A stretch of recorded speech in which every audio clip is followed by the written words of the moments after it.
माँ का पल्लू, बचपन का एहसास दिलाती हुई कहानी। माँ के पल्लू का सिद्धांत माँ को गरिमामयी छवि प्रदान करने के लिए था। इसके साथ ही यह गर्म बर्तन को चूल्हा से हटाते समय गर्म बर्तन को पकड़ने के काम भी आता था। पल्लू की बात ही निराली थी। पल्लू बच्चों का पसीना, आंसू पोंछने, गंदे कान, मुंह की सफाई के लिए भी इस्तेमाल किया जाता था।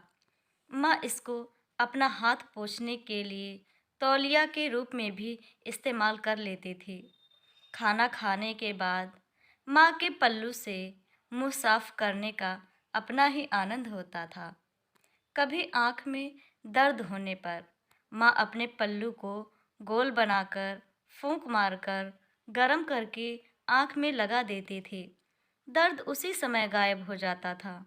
माँ की गोद में सोने वाले बच्चों के लिए उसकी गोद गद्दा और उसका पल्लू चादर का काम करता था।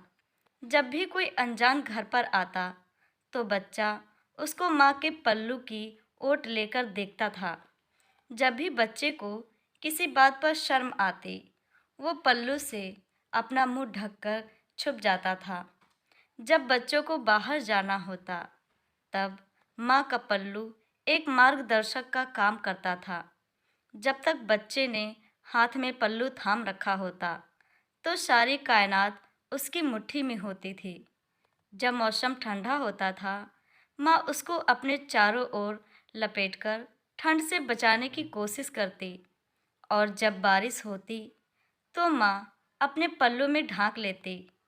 पल्लू का उपयोग पेड़ों से गिरने वाले मीठे जामुन और सुगंधित फूलों को लाने के लिए किया जाता था। पल्लू में धान, दान, प्रसाद भी लिया किया जाता था। पल्लू घर में रखे सामान से धूल हटाने में भी बहुत सहायक होता था। कभी कोई वस्तु खो जाए तो एकदम से पल्लू में गांठ लगाकर निश्चिंत हो जाना कि जल्द मिल जाएगी।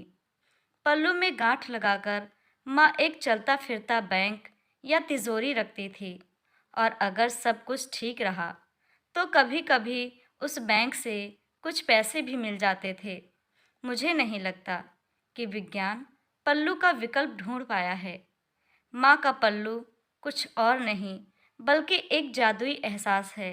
स्नेह और संबंध रखने वाले अपनी माँ के इस प्यार और स्नेह को हमेशा महसूस करते हैं। दोस्तों, आपको ये कहानी कैसी लगी प्लीज़ हमें कमेंट करके ज़रूर बताएं और हमारा चैनल सब्सक्राइब करें। कहानी सुनने के लिए आपका बहुत बहुत धन्यवाद।